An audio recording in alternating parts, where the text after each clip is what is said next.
One day I met a guard who was a kindly guard, and he said, "I'll try and get you a book." But he had two difficulties. One, he couldn't know what to buy because he didn't read English.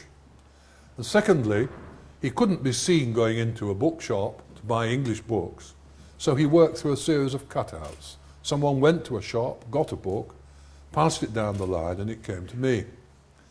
So one day he came into the cell, I was blindfolded, and he dropped a book by my side. He said, "There's a book for you." And I said, "Oh, thank goodness, after all this time." And when he went out and I took off the blindfold and picked up the book, I laughed out loud. Unknown to himself, he brought me Great Escapes by Eric Williams.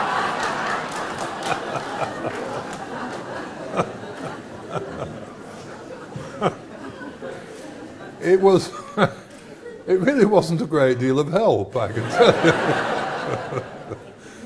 Because it had stories of the prisoners escaping in World War II, including the famous story, which some of you will recollect, of the wooden horse, where they had a wooden horse and they dug a tunnel using the wooden horse as a cover. And when the guards would come into my cell and they would say, "Do you want anything?" they thought I was crazy when I replied, "Well, a wooden horse would be very nice." The second story is a chance I had to escape. I was given a chance after about 2 years, and it was as follows. I'd been interrogated rather severely for the first year, incorporating a death threat and a mock execution and torture. And I was in my second year, and one day I went into the bathroom. I was let into the bathroom at an unusual time. I was only supposed to go there once a day when my chains were released, but on this occasion the guard let me go because I had a particular stomach complaint, and he let me go into the bathroom. When I got in there, I looked, and to my great surprise, I saw on the top of the toilet cistern an automatic weapon. Now, as a young man, I'd had military training, and I looked at it, and I could see that it was ready for use. And I looked at it again, and I thought, well, there's a chance to escape with that. And then I said to myself, and in moments of crisis, you probably realize, as I realize, that 1,000 thoughts flash through your head with remarkable speed. And I thought to myself, in all your negotiations across the years, what have you been saying to hostage takers and to terrorists whom you've met? You've been saying to them, when you're in a situation of difficulty and desperation, don't use violence. Try and find other ways of using your brain, using your intelligence, and try and find peaceful ways. And here you are now being faced with the very words that you have uttered to others. And I felt that if I took that weapon, and if I used it as I would undoubtedly have had to use it, I would have been robbed of the last thing I had left, or one of the last things I had left. I had no clothes of my own. I had my freedom taken away. And if I used that, then what shred of integrity I had would go. And I called him back and I said, "Take it." And he did. Looking back on that experience, I often wonder, was it a test or was it right? I think the answer is, it was a mistake. And I don't regret doing that. I cannot possibly say, and I will never say, from a public platform, that I am full of integrity and have always done the right thing. But I think for all of us there comes a time in life when it is absolutely vital to stick to at least a simple principle that you may claim to have held across life and to hold to it. And that is one of the things that's happened here in Swanwick. It's enabled people to have that degree of, one might say, introspection, self-knowledge, coming together to share and to understand and to learn something of the depth of compassion that exists within our faith, the Christian faith, the real depth of compassion. I had an opportunity also to reflect on my faith, as you might imagine, having been for 5 years sitting on the floor with only my thoughts and for company, if you like. And I used to reflect on my own faith and on the great faiths of the world. And I often thought to myself, looking at the churches, looking at the great religions, it's rather like looking into a Victorian parlour at times. You look into a Victorian parlour and it's full of macassars, chairs, pictures, carpets, an absolute clutter. And you sometimes feel, my goodness, it could do with a good clear out. And sometimes I used to think, well, looking at the church, it's a bit like that. You go back to the pristine message of the founder, who said some very simple things. Love God and your neighbour as yourself.